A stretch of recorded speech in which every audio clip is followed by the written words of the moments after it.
Hello students, आज की इस वीडियो में हम पढ़ेंगे क्लास 9th का हमारा चैप्टर चल रहा था एनसीईआरटी बुक का 9th chapter force and laws of motion. इसके जितने भी कंसेप्ट है वो हमने कंप्लीट कर लिए पिछले वीडियोस के अंदर। इस वीडियो के अंदर हम करेंगे इसके टेक्स्ट बुक क्वेश्चन और इसके बाद करेंगे इसके एक्सरसाइज के क्वेश्चन स्टूडेंट। तो स्टार्ट करते हैं। Text book question NCERT book का पेज नंबर 118 यानी कि 118 पे फर्स्ट क्वेश्चन है, which of the flowing has more inertia. कह रहे हैं इनमें से आपको बताना है, टू बॉडीज दिया हुआ है, इनके अंदर बताना है किसका इनर्शिया ज़्यादा रहता है। फर्स्ट है ए रबर बॉल और a stone of the same size. एक आपके पास रबर बॉल है और एक आपका सेम साइज का स्टोन है, इनमें इनर्शिया किसका ज़्यादा। आपको एक बात बता दें स्टूडेंट, किसी बॉडी का इनर्शिया मेजरमेंट करते हैं उसके मास से, यानी इस बॉडी का मास ज़्यादा है ना, इसका मतलब उसका इनर्शिया भी ज़्यादा मिलेगा। तो आपके पास एक रबर बॉल है, एक स्टोन है सेम साइज का, दोनों में मास किसका ज़्यादा होगा, स्टोन का होगा। रबर बॉल का मास कम होगा स्टूडेंट, इसलिए हम आसानी से बता सकते हैं कि जिसका मास ज़्यादा है ना, इसका मतलब उसके पास इनर्शिया भी ज़्यादा है, यानी कि आपका स्टोन का इनर्शिया ज़्यादा है, रबर बॉल का इनर्शिया क्या है, कम है। तो क्या लिखेंगे, so we can say that stone of the same size have more inertia, यानी कि आपका जो स्टोन है सेम साइज का उसका जो इनर्शिया है वो क्या होगा, ज़्यादा होगा।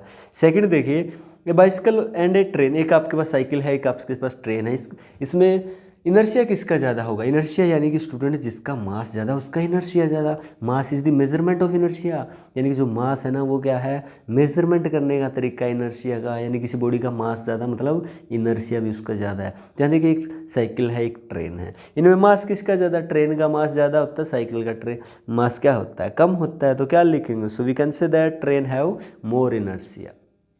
इसके बाद थर्ड पार्ट है, ये 5 rupees coin and a 1 rupees coin. देखिए एक 1 रुपीज़ का कॉइन है आपके पास, एक 5 रुपीज़ का कॉइन है, इनमें इनर्शिया किसका ज़्यादा। स्टूडेंट इनर्शिया को कैसे मेजरमेंट करते हैं, उसके मास से, जिस बॉडी का मास ज़्यादा इनर्शिया ज़्यादा। तो यहाँ देखिए 5 रुपीज़ का जो कॉइन होता है ना उसका मास क्या होता है, ज़्यादा होता है। जो 1 रुपीज़ का कॉइन है उसका मास क्या होता है, कम होता है स्टूडेंट। इसका मतलब क्या हो गया, यानी कि जो 5 रुपीज़ का कॉइन है उसका इनर्शिया क्या है, ज़्यादा है।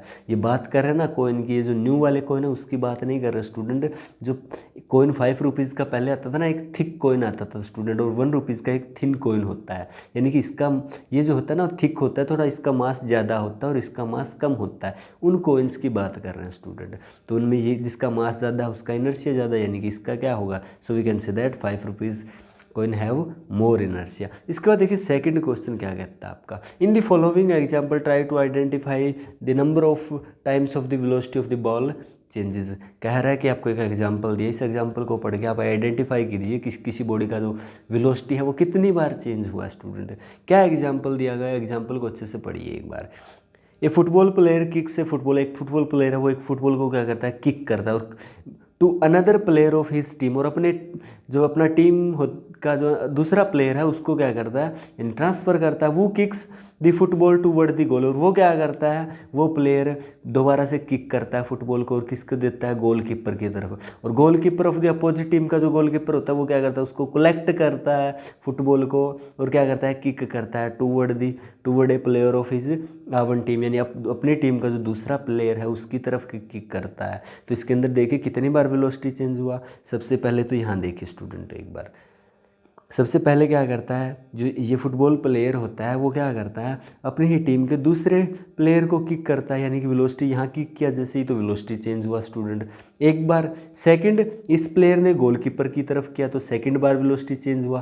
थर्ड, गोलकीपर ने क्या किया, कलेक्ट का मतलब गोलकीपर ने अपने हाथों में लिया है उस फुटबॉल को, यानी कि बॉल जो है एक बार रेस्ट पे आ गई, उस बॉल को रोका है, स्टॉप हो गई है, तो उसका वेलोसिटी चेंज हुआ है थर्ड बार स्टूडेंट। फोर्थ बार इस गोलकीपर ने क्या किया, किक किया है अपनी टीम के दूसरे प्लेयर के पास, तो यहाँ फिर फोर्थ टाइम यानी कि चौथी बार आपका फिर वेलोसिटी चेंज हुआ, यानी इसके अंदर टोटल कितनी बार वेलोसिटी चेंज हुआ स्टूडेंट, 4 बार, 4 बार। तो हम लिख सकते हैं velocity of the football changes 4 times.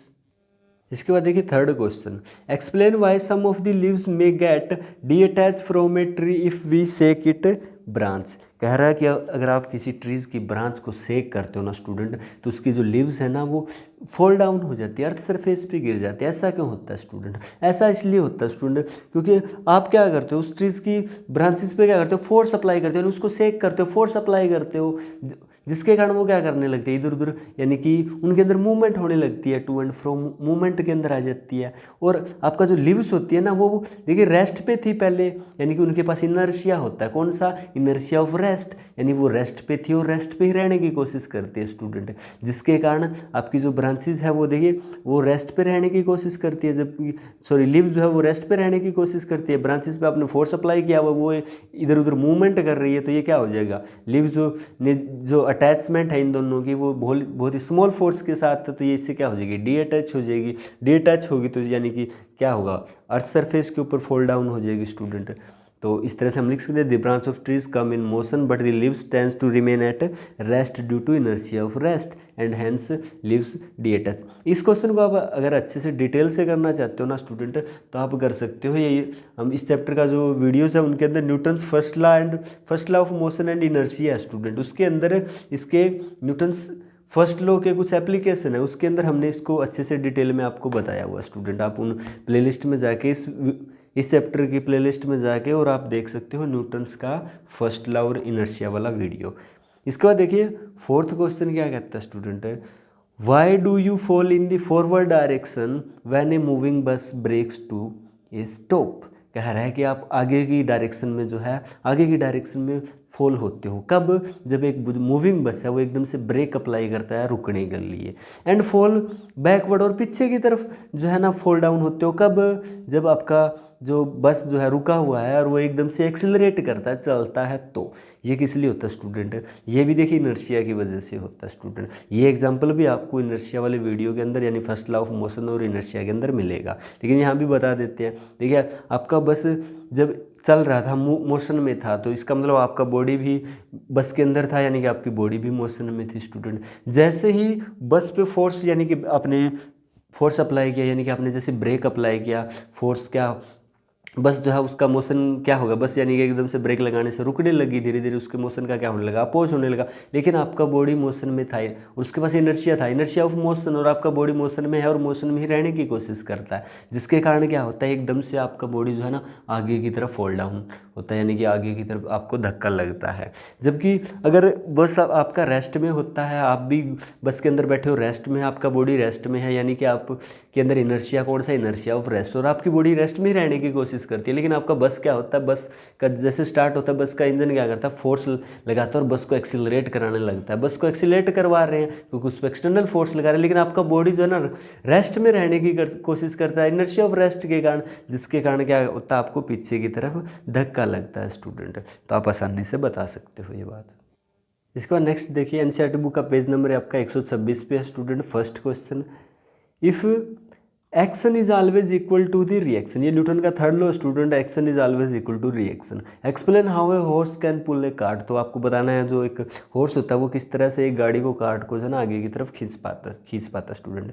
तो ये इसका भी एक्सप्लेनेशन आप अच्छे से देखना चाहते हो तो स्टूडेंट ये भी आपको न्यूटन थर्ड लॉ और इसका एप्लीकेशन का एक वीडियो है, आप प्ले लिस्ट में जाके देख सकते हो, उसमें भी मिलेगा। यहाँ भी बता देते हैं, देखिए कह रहा है देखिए एक ये हॉर्स है स्टूडेंट, ये कार्ट है, तो इसको ये किस तरह से खींच पाता है, किस तरह से इसको पुल कर पाता है स्टूडेंट है।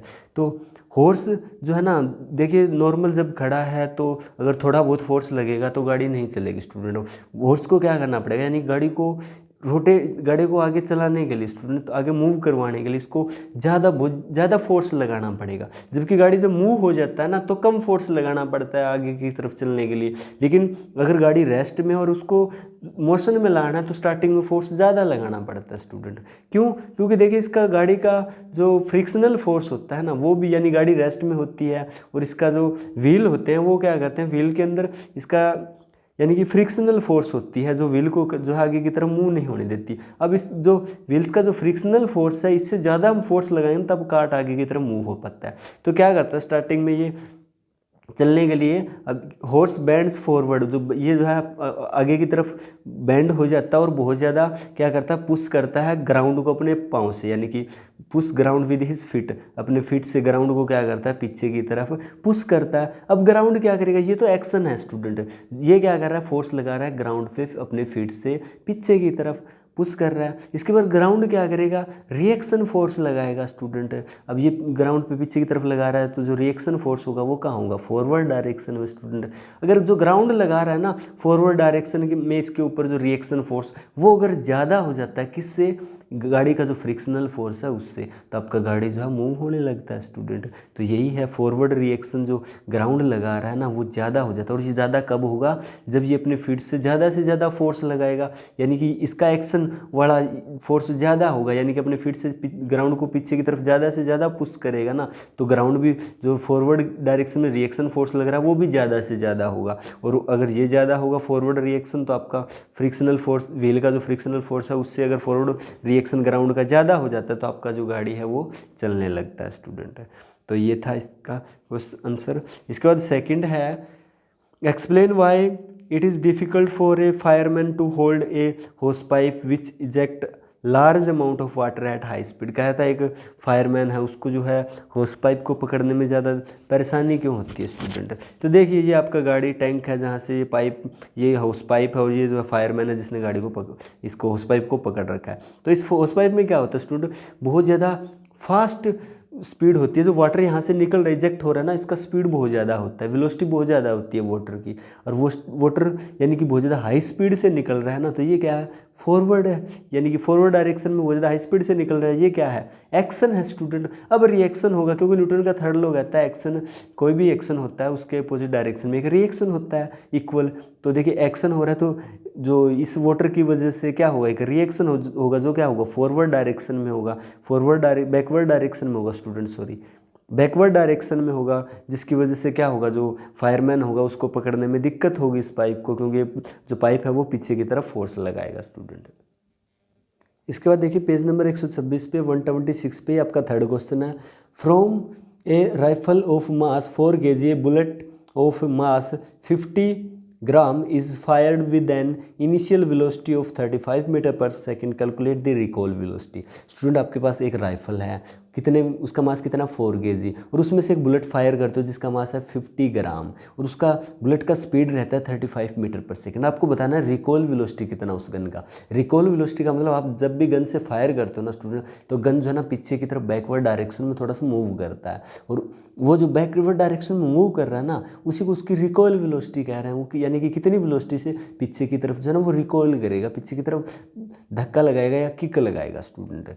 तो हम कैलकुलेट करेंगे, किस तरह से करेंगे स्टूडेंट, पहले क्या करेंगे, मोमेंटम निकाल लेंगे दोनों का। जैसे मास ऑफ बुलेट कितना है 50 ग्राम है स्टूडेंट, वेलोसिटी ऑफ बुलेट कितना है 35 मीटर पर सेकंड है, मोमेंटम निकालना है बुलेट का। मोमेंटम का फॉर्मूला होता है मास इंटू वेलोसिटी। देखिए मोमेंटम का फॉर्मूला मास इंटू वेलोसिटी, लेकिन जब भी कोई भी न्यूमेरिकल करते हो आपको क्या करना होता है, सारी चीज़ें ऐसा यूनिट में लेनी होती है। जैसे आपका मास का ऐसा यूनिट किलोग्राम होता है, ग्राम में दिया तो इसको आप किलोग्राम में बना लो स्टूडेंट, 50/1000, तो ये किलोग्राम में चेंज हो गया। ये वेलोसिटी का ऐसा यूनिट मीटर पर सेकंड होता है, सही है। इसकी वैल्यू यहाँ पुट कर दो, मास का वैल्यू पुट कर दीजिए, फिर वेलोसिटी का वैल्यू पुट कर दीजिए। हमारे पास क्या आ जाएगा, momentum of bullet student, PB यानी मोमेंटम ऑफ बुलेट, तो हमारे पास आ गया 1.75 किलोग्राम मीटर पर सेकंड। ये देखिए मोमेंटम का ऐसा यूनिट होता है student, kilogram meter per second. इसके बाद देखिए मास ऑफ गन कितना है 4 kg है स्टूडेंट। रिकॉल वेलोसिटी गन का अज्यूम कर लीजिए एक बार v है स्टूडेंट। तो अगर मोमेंटम गन का निकालना है तो मास इंटू वेलोसिटी, मास कितना 4 kg स्टूडेंट, वेलोसिटी कितना v मानना है हमने। इसके बाद now according to the law of conservation of momentum, देखिए law of conservation of momentum क्या कहता है, मोमेंटम ऑफ बुलेट है ना वो इक्वल होगा मोमेंटम ऑफ गन के स्टूडेंट। तो देखिए मोमेंटम ऑफ बुलेट कितना 1.75 आया, मोमेंटम ऑफ गन कितना 4v आया, तो यहाँ से v का वैल्यू कैलकुलेट कर लीजिए आसानी से। 4v है ना, तो यहाँ v को अकेला छोड़ दीजिए, ये 4 जो इसके साथ मल्टीप्लाई में इधर जाके डिवाइड में हो जाएगा, और आपके पास वेलोसिटी का वैल्यू आएगा 0.4375 मीटर पर सेकेंड।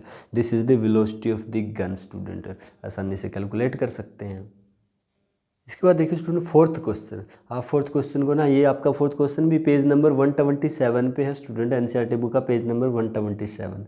तो इसमें फोर्थ क्वेश्चन देखिए, 2 objects of mass 100 gram and 200 ग्राम। देखिए बहुत ही आसान क्वेश्चन है स्टूडेंट, है बस क्वेश्चन को अच्छे से पढ़ना है कि क्या दिया हुआ और क्या हमें कैलकुलेट करना है। तो देखिए दो ऑब्जेक्ट्स दिए हैं, एक का मास 100 ग्राम दूसरी का 200 ग्राम है, और दोनों के दोनों मूव कर रही है स्टूडेंट, सेम लाइन के लॉन्ग मूव करी, यानी कि सेम लाइन और सेम डायरेक्शन में मूव कर कर रही है, और वेलोसिटी भी बता देते हैं कि पहली बॉडी जिसका मास जो है ना 100 ग्राम है ना, उसका वेलोसिटी 2 मीटर पर सेकेंड, दूसरा बॉडी जिसका मास 200 ग्राम है ना, उसकी वेलोसिटी 1 मीटर पर सेकेंड है स्टूडेंट। इसके बाद क्या करती है, दोनों कोलाइड करती है। कोलाइड क्यों करेगी स्टूडेंट? तो देखिए एक बॉडी ए है, मान लीजिए एक बी है, 100 ग्राम है ए का मास, बी का मास 200 ग्राम है, इसका वेलोसिटी 2 मीटर पर सेकेंड, इसका वेलोसिटी 1 मीटर पर सेकेंड। तो देखिए इसका वेलोसिटी ज़्यादा है और इसका वेलोसिटी कम है। तो देखिए अगर आपका ये मान लीजिए कोई कार है, बाइक है, ये अगर 50 किलोमीटर पर आवर की स्पीड से जा रहा है, ये पीछे वाला 70 किलोमीटर पर आवर की स्पीड से जा रहा है, तो ये क्या करेगा, इसको क्रॉस करेगा स्टूडेंट, दोनों कभी कभी मिलेंगे। ऐसा यहाँ हो रहा है, इसका स्पीड वेलोसिटी ज़्यादा है, इसका वेलोसिटी कम है, यानी कि दोनों के बीच में क्या होगा, सेम लाइन के अलोंग है, तो कोलिजन होगा स्टूडेंट। और कोलिजन होने के बाद देखिए, हाँ कोलिजन होगा, कोलिजन होने के बाद क्या होगा स्टूडेंट, देखिए they collide and after collision first object जो है ना, कोलिजन के बाद जो फर्स्ट ऑब्जेक्ट जिसका metre speed 2 metre per second था ना, उसका वेलोसिटी हो जाता है 1.67 मीटर पर सेकंड। आपको डिटरमाइन करना है कि सेकंड ऑब्जेक्ट है उसका वेलोसिटी कितना हो जाता है स्टूडेंट। तो हम क्या करेंगे, क्वेश्चन को सोल्व करने के लिए हम लगाएंगे law of conservation of momentum. Law of conservation of momentum क्या कहता है, total momentum before collision is equal to total momentum after collision. तो टोटल मोमेंटम बिफोर कोलिजन निकाल लेंगे स्टूडेंट, दोनों बॉडी का, इसका मोमेंटम निकाल लेंगे, इसका मोमेंटम आसानी से, मास दिया वेलोसिटी दिया, मास दिया वेलोसिटी दिया, दोनों बॉडी का मोमेंटम निकल जाएगा, उसको प्लस कर देंगे, टोटल मोमेंटम बिफोर कोलिजन हो जाएगा। इसके बाद में आफ्टर कोलिजन के बाद कैसे निकालेंगे, आफ्टर कोलिजन के बाद दोनों का मास तो सेम रहेगा, वेलोसिटी चेंज हो गया, एक का वेलोसिटी दिया है, दूसरे का हम अज्यूम कर लेंगे v, और वैल्यू जो है हम दोनों को प्लस कर देंगे, टोटल मोमेंटम आफ्टर कोलिजन आ जाएगा। इसके बाद दोनों को इक्वल रख देंगे, सिर्फ एक वैल्यू ये वाला नहीं दिया हुआ, बाकी सब वैल्यू हमारे पास होती है तो हम कैलकुलेट कर लेंगे। किस तरह से, देखिए law of conservation of momentum कहता है total momentum before collision is equal to total momentum after collision. तो हम पहले निकालते हैं टोटल मोमेंटम बिफोर कोलिजन, हमारे पास कितना आता है स्टूडेंट, देखिए ये रहा total momentum before collision student, यानी कि हम मान लेते हैं बॉडी ए का मोमेंटम प्लस बॉडी बी का मोमेंटम, यानी कि पहले बॉडी ए का मोमेंटम निकालेंगे। ए का मास कितना है स्टूडेंट, मोमेंटम का फॉर्मूला मास इंटू वेलोसिटी, मास कितना 100 ग्राम है। तो आपको बताया कोई भी अगर आपको न्यूमेरिकल कर रहे हो उसके अंदर कोई भी न्यूमेरिकल करते हो तो उसके अंदर सारी चीज़ ऐसा यूनिट में होनी चाहिए। मास का ऐसा यूनिट किलोग्राम होता है, तो ग्राम को किलोग्राम में कन्वर्ट कर लो स्टूडेंट, 100 अपॉन में 1000 हो गया। वेलोसिटी का वैल्यू रख दो 2 मीटर पर सेकेंड, तो इसका यानी कि ए बॉडी का आपका कोलिजन से पहले कितना क्या आ गया, मोमेंटम आ गया 0.2 किलोग्राम मीटर पर सेकेंड। ऐसे momentum of body B before collision कितना आ गया, मोमेंटम का फॉर्मूला मास इंटू वेलोसिटी, इसका मास 200 ग्राम है स्टूडेंट, किलोग्राम में कन्वर्ट कर लो, into velocity 1 metre per second है, तो हमारे पास 0.2 किलोग्राम मीटर पर सेकेंड आ गया मोमेंटम। टोटल मोमेंटम निकाल दो स्टूडेंट, बिफोर कोलिजन आ जाएगा 0.2 प्लस 0.2, दोनों को प्लस कर दो, टोटल मोमेंटम बिफोर कोलिजन कितना आ गया 0.4 किलोग्राम मीटर पर सेकेंड। इसके बाद निकाल दे total momentum after collision, after collision यानी after collision body A body का मोमेंटम प्लस बी बॉडी का मोमेंटम, पहले ए का मोमेंटम निकालने, मोमेंटम का formula mass into velocity, collision के बाद मास सेम रहता है स्टूडेंट, इसलिए मास को किलोग्राम में कन्वर्ट करने के लिए क्या गया 100 को किससे मल्टीप्लाई कर दिया 1 अपॉन में 1000 से स्टूडेंट, इंटू में इसका वेलोसिटी कितना हो जाता है 1.67 हो जाता है कोलिजन के बाद। तो ये कोलिजन के बाद ए बॉडी का मोमेंटम आ गया 0.167 किलोग्राम मीटर पर सेकेंड। इसके बाद बी बॉडी का मोमेंटम निकाल लीजिए, मोमेंटम का formula mass into velocity, mass same रहेगा कोलिजन के बाद, ग्राम में इसलिए किलोग्राम में बना लिया, इंटू में वेलोसिटी का वैल्यू v एज्यूम कर लीजिए एक बार स्टूडेंट, तो हमारे पास आ जाएगा 0.2 v kilogram meter per second.